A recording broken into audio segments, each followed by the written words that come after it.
BBC Television Studios, London, one evening last summer. Studio 1. Hello, VT. TC1 here. Stand by, TK. The recording of a new program is about to start. Camera's ready, then.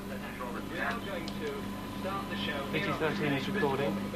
Okay, we're recording. Go ahead, John. Here we go. Right, okay, love. Run TK 43. 10, 9, 8, 7, 6. 5, 4, 3, 2, 1. Applause, applause, applause. Right, you early on.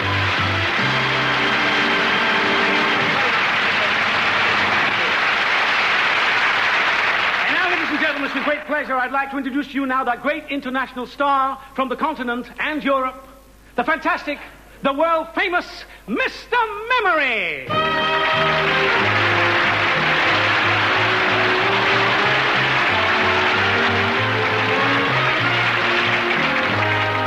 Thank you. Good evening, Mr. Memory. Good morning. Mr. Memory, I understand that you have a brain capable of remembering every event that ever happened anywhere and any time in the world. That is correct. Question number 1, Mr. Memory, could you please tell me who won the FA Cup in 1950? FA Cup 1950. Yes. Arsenal. Tranmere Rovers. No? No. No, it was not Tranmere Rovers. No. That was just additional information thrown in just for your benefit. Quite free. Arsenal. It was, Arsenal. Excuse me, I've got a very chesty cold here. Thank you. It was Chester. Chester won the FA Cup in 1950. Arsenal won the FA Cup in 1950 as well. Absolutely correct. And the man who scored the goal had a nasty cough. Congratulations, Mr. Memory. Thank you. This is the story of two young lads who were born in the north of England. One boy was called Eric Bartholomew, and he was born in Morecambe, and the other was Ernest Wiseman, and he was born in Leeds. Ernest's father worked on the railways, but in his spare time he was an entertainer. While he was still a boy, Ernest joined up with his dad and became an entertainer as well.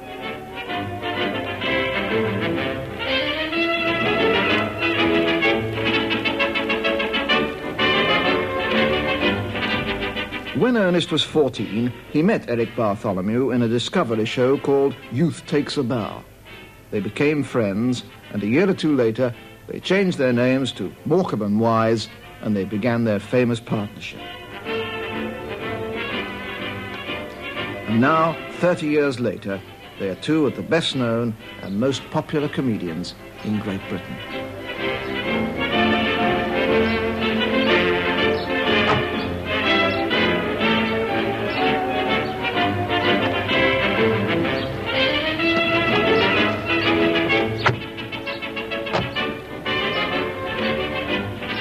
This program looks at some of the work that goes into the 2 weeks of rehearsals and recording of a typical Morecambe and Wise show. Rehearsals begin with reading the new script around a table in the upstairs room of a youth club near Shepherd's Bush. The producer of the show is John Ammons. And his place up now looking very worried. Whoever's doing the part is seated at the table looking agitated and bumming his fingers, I've got written here. Drumming. Oh, drumming. That's it. Drumming his fingers on the tabletop. I believe the Prime Minister's coming now. Door opens and Eric enters as the Prime Minister smoking a cigar. Prime Minister. Sir. Evening all. Sorry I'm late, only the leader of the opposition had a plebiscite. Plebiscite. A plebiscite, and we had to send her out for a bread poultice. And if that's the wife's mother chained to the railings outside, whoever did it, giving them an OBE. Prime Minister, with your permission, we would like to begin. I believe you know the Viceroy of India. Mr. Prime Minister. Darcy Farfetch. I well remember your maiden speech to the House. Quite a brilliant maiden speech. Yes, but you didn't have to wear a frock. You see, when they say maiden speech, they don't want you Yeah, on. I understand. Keep your makeup on. Yeah, What? yeah. But keep going. Yes, keep your makeup on. Keep your makeup on. Yeah, keep your makeup on. No, when it's lipstick, isn't it? Isn't that more pointed? Yeah, keep your lipstick on. All right. Yeah, it's better than makeup. The scripts are written by Eddie Bravin, who lives in this house in Liverpool. He sits at his typewriter, all alone in a small converted bedroom. Well, he's got the worst job in the world, hasn't he? He's got his own little house with his own little office, and he goes in there, let's say, on a Monday morning with a typewriter and a blank sheet of paper. And then he starts from there. And that's it. That's the hard bit. We can improve on what other people have written, and then, you know, we can make it better probably. But when you've actually got no idea and you have to sit down and think of it, that's the hard bit. And that's the gift. That's what it's all about. That's where we would find it difficult. Where he thinks of things that we think are very funny, and I only wish to God we could think of. But we can't. When Eddie was at school, the only thing he was any good at was what was then called composition. He left school at 14 to work in the building trade. I was assistant to a bricklayer, or, if you like, a brickies labourer. I had no idea what I wanted to do. So in sheer desperation, my father, I think, must have cost him his life savings to buy me a little fruit and vegetable stall in what used to be St. John's Market. But I didn't like it. I wasn't happy there. And the only thing then I was developing a sense of humour, in as much as I could observe other people and find them humorous. This led to doodling a comedy in the evenings, which I did quite a lot, as a hobby. And then it became a possession with me. I was doing it when I should have been selling the fruit. I was behind the stall, writing down what I thought were funny things on little scraps of paper. And I can honestly say I used to write about 3,000 jokes a week. And they were the 3,000 of the worst jokes you've ever read in your life. I say, begins to pace the room. Map. Here, Prime Minister. Pulls down on a roller fixed to the wall a world atlas. What's that? It's a map of the world. Good Lord. For the past 6 months, I've been drying my hands on that. Marvellous. According to this map, it's only 16.5 inches to India. We'll do it in no time. It's a scale map. No use to me. I'll look at this globe. Crosses to a large globe of the world. The globe in its stand is on a raised circular dais. I can't see India. Spin the globe. Elliot tries to spin the globe. Instead of the globe spinning... Well, I like the idea of the globe. Yeah. So we want another So we gag want another with a globe. innovation. Something that's similar. How about something in the globe? Something in the globe. Well, like helping yourself to drinks or something out of it. Yeah. Or the nearest thing I can suggest is it being like they have in restaurants. A roast beef thing. You know when they say joint of the day and they open it up. That's a good idea. So if he walked over and he said... Your wig's a joint of the day, though, isn't it? No, listen, mate. I look at this globe. I can't see India. You can't see the joint. And this is you can't see the joint. Yeah. So you can. Oh, please. Yeah, big. No, you're saying. I'll tell you something. A sandwich? That's good. Yeah.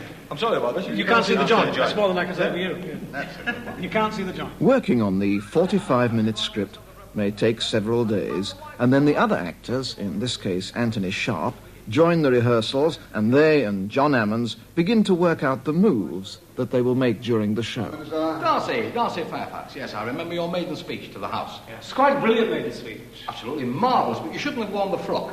When they say maiden speech, it doesn't mean to say you're going to put a frock on. The lipstick was good, because you could see your lips moving. That's exactly right. Looking away, I'm taking it from over here, you see, and I can get your reaction as well. I shouldn't have said that, I know, from experience. Anyway, from the you shouldn't have worn a frock. You shouldn't have worn a frock. The lipstick was a good idea, because we could see your lips move. Mr. Prime Minister, may we begin? Ready when... Oh, yes, take the weight off your manifestos. After about 10 days of rehearsal, all these senior engineers and designers come along to the rehearsal room to make plans. The cabinet room one. Well, we've got a little drawing here which might help you a little better. This is the first set, Peter, that we go to from the bedroom, you know, the first flashback scene. to the cabinet room. It is outlined here. But Eric and Ernie don't waste time. They carry on practicing their lines. Take the card out. Things pop up. No, you open the card. You open the card and things pop up. Things?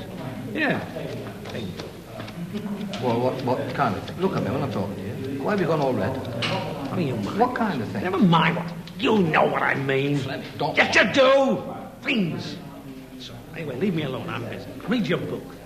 And we rehearse. We start at between, say, 10 or 10:30, and we finish at between 3 or 3:30. But we go straight through. We don't stop for lunch or anything. And there's nothing to disturb, as you say. And we're not rehearsing at the Ritz, you know.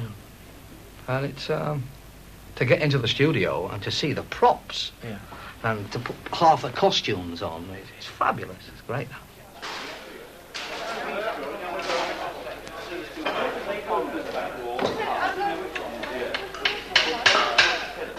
Now that one's going to take over from the next one back on that one, that's it. With the upstage door and tip down, we'll get a takeover from it. Same with that one, but Colin! Colin!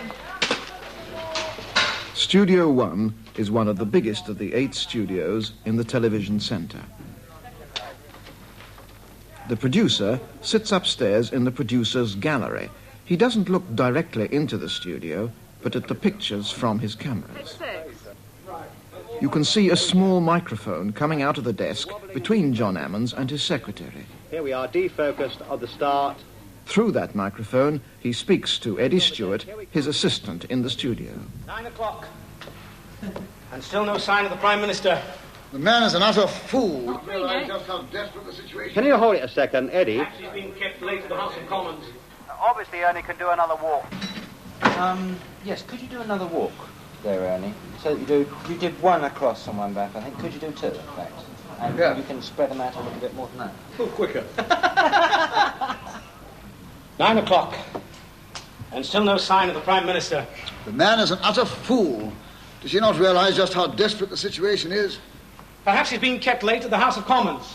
I think they should release Mrs. Pankhurst and chain him to the railings. That's a good one. Ah, here comes the Prime Minister now. Here it all. Sorry I'm late. Only the Leader of the Opposition has just had his resolution squashed. Not a pretty sight. The producer can also speak to the cameramen through his microphone. Now, can you give me a 2-shot there, 2, of Eric and Ernie, 2. Stuart, that's it. We'll go on, and if that's my mother-in-law... Can we go back to your line, if that's my mother-in-law, change the road? Well, I can... Mr. Prime Minister, with your permission, we would like to begin. Yes, move my arms. Yes. Yes, that's a good idea. Can Tony just watch it and I can get these on tight 3 shots on 2 of it, cutting in here, I think. Here, you see it. I mean, we would follow you, wouldn't we? Eric and Ernie rehearse for 2 days in the studio. The first day is very slow and careful when the plans made in the rehearsal room have to be tried out and perhaps altered to make things easier or funnier. That's it. That's better, isn't it? It's got to be. All right with you, John? 2 on the actual globe when he takes out the meat, I think, so as we see it close on the globe. That's it, when he opens that and the... Now, what follows the business here? Well, then he says, I think you're being Oh, you broke foolish. me, you fool. He says, I think you're being... I'm an idiot. Is he talking to me? Chef's hat. Yeah. I've got to get between you for the Actually, we don't need to go close. I think that's not on. There will be some sandwiches in there, yeah. I'll put that stuff. Slap his face, then you can go back to your position. Yeah. Well, a joint of meat, I think it is. No, there won't be anything on it. There won't be anything. Because he'll say, I can't see the I joint. can't see the joint. It's going to be empty then, John. Let's just go on from where you've stopped. You've got there. Anyone fancy a sandwich? Can you just go through so I can cut out the next 2 shots? So can we go back to anybody here fancy a But sandwich? despite all the slow rehearsal and all the technical equipment that surrounds it, the show still has to end up looking natural and funny. Oh, from there? Yeah. Now, anybody here fancy a sandwich? Yes, I would find a sandwich. Not a bad idea. Right. Would you like one, Darcy? Hand the plates out. Well, yes, if I must. That's very kind. What would you like? Ham? No, not at all. Not half. Very much. I say, Yes? Prime Minister. What? You can't see the joint. You come from here. You come from here. Just hold it there, please. It's the way the fellow moves. I mean, you've watched him at rehearsals. Even a move to him is funny. this is the comedy genius part. I mean, I think you're born with that. A lot of people might work 30 years, but they would never get the spark to begin with. He's a choreographer? No, he's never touched a drop all the time I've known him. True, I've never touched a drop. No. I've always been too busy arranging dance routines. That's true. You arrange dance routines? Well, I don't want to boast. I think it's times you did boast. It's time somebody boasted for you, weren't. Go on then, boast for I will. He has his legs tuned twice a month, don't you? Yes. Go on. And that one? It's a bit low with the left one. Yes, it is. But then again, you always were. Oh, yeah. Yes. I understand. It's the way the suit hangs. Yes. Lovely. Lovely. Miss Pie, it must be you. Is it me? Hey, have you ever seen, incidentally, have you ever seen his pas de deux? Yes. Never. Well, I did once, and it put me right off my dinner. However... When the second day begins, the rehearsals run more smoothly, and Eric and Ernie begin to wear some of their costume. Anybody got a pen? But Eric and Ernie always have one problem: long speeches. Anything over 4 lines, and I turn white. I've got to have a card. Well, actually, if we can crib now, we will. Sort of either read it or put it somewhere. But at one time we didn't, did we? No, we thought it was very unprofessional. But we do now. We find that if you've got a long speech and you're looking in one direction, you might as well read it. Still learn it. We still learn it. But it's only that added confidence there, that added thing that you know it's there. Thanks a lot. My regards to Hawking King. Okay, here we go. All ready? Eddie? Yeah. Right, tapping the fingers. Cue Big Ben. Focusing up.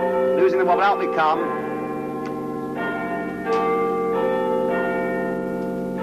132.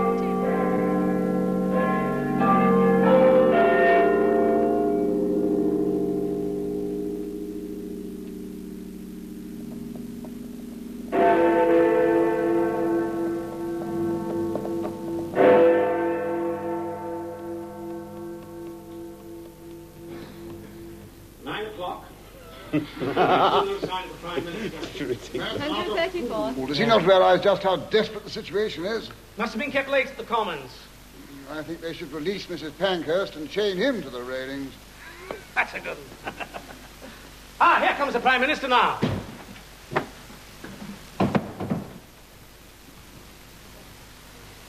Evening all. And so the rehearsals go on, for this sketch and all the rest of the show, until at 7:30 that evening, the invited audience of 300 people begin to arrive.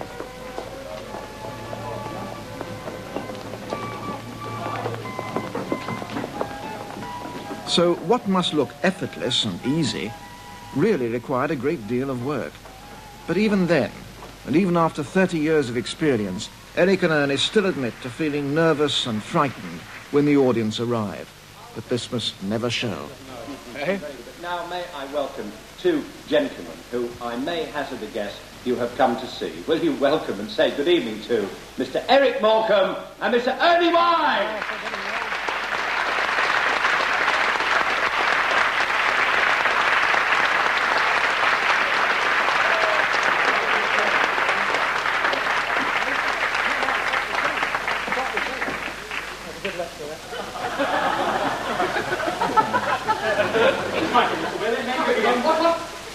What's the matter with you? I'm an idiot. What's your excuse? Ipswich. It's the beginning of the show, not the end. No. Ladies and gentlemen, come here to be entertained. Yeah? Yeah. Oh. Tell them all about the show. Have we got a show for you tonight, folks? Have we got a show for you tonight? Hey, What? have we got a show for them tonight? Of course we have. I hope so. I think that the public have tremendous affection for this relationship that they have. And also, something which I've never even said to Eric or Ernie, but it's very true, that I've noticed that between Eric and Ernie there is a stronger feeling between the two of them, which they probably don't realise themselves. They are closer than any 2 brothers I've ever met. They may not know this, but they are. Absolutely correct. Thank you. Arsenal. Now, for question number 3. Could you tell me who was it who formed the British police force? Oh, I'm often asked this. Well? Yes, thank you. Why, it's easy. Of course it's easy. It's as easy as peeling an orange. Ladies and gentlemen, the British police force was formed by Sir Max Jaffa. No! But the Sir part was right. Sir Nell Gwyn. No! Not quite correct. Sir, not quite correct. No, I appeal to you. Sir Robert Peel. Sir Robert Peel formed Sir Max Jaffa. No! The British police force. As well. Absolutely correct. Yes! Arsenal! Congratulations, sir. That was absolutely brilliant. So if we wanted to, how could we set about learning to write funny material for Morecambe and Wise? I would say base it on disrespect to begin with. Now, there's lots of things in school, if the kids are anything like I used to be, that they find that puts them in awe, like going to visit the headmaster. You know, when you go into the headmaster's study, there's something rather special about headmaster's study. It's a bit like going to see the bank manager or having your tooth out. I would say write something, imagine yourself going into the headmaster's study. Okay, now, don't be afraid. You can write anything you like, make it funny. I